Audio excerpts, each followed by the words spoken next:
Let's finish part B of this example 5 that we did in class last time, where again we're given an output from an inverse trig function. In this case, it's the arcsecant function. And then we're going to use that information to compute some trigonometric values of that output. Um, And to do this, we're going to use a representative right triangle. This is a technique that we're going to use occasionally in the course to help us from time to time.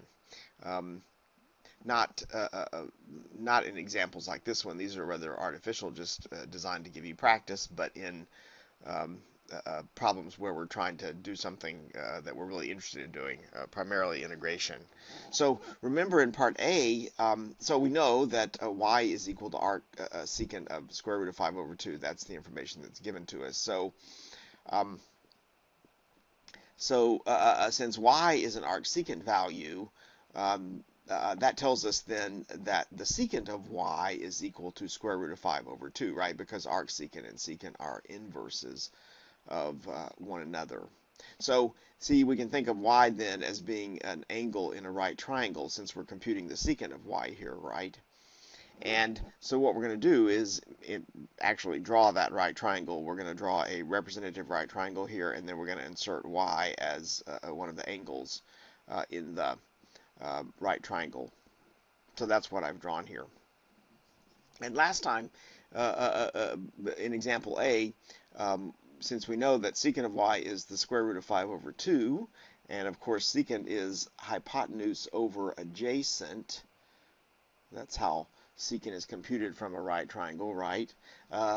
Then we could label the sides of the right triangle using this information. So we could label the adjacent side as 2, right? The adjacent side to y is 2, and then the hypotenuse as square root of 5, so that when we compute the secant of y, right, we'll get square root of 5 over 2, right?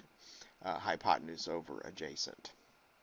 And then we use that information to compute the third side of the right triangle, the side here that I've labeled B, and we use the Pythagorean theorem. That's the opposite side to y, right? We use the Pythagorean theorem then to compute the value of B, right? And we came up with B equals 1. That was in part A. All right, so let's finish part B here, which will be really easy now because we've got the representative right triangle drawn. So now we want to compute the sine of y, right? But we know from the right triangle that the sine of y is going to be the opposite, right, over the hypotenuse. That's how sine is computed from a right triangle. But now we know what these two values are, right? We know that the opposite side is 1 and the hypotenuse is square root of 5.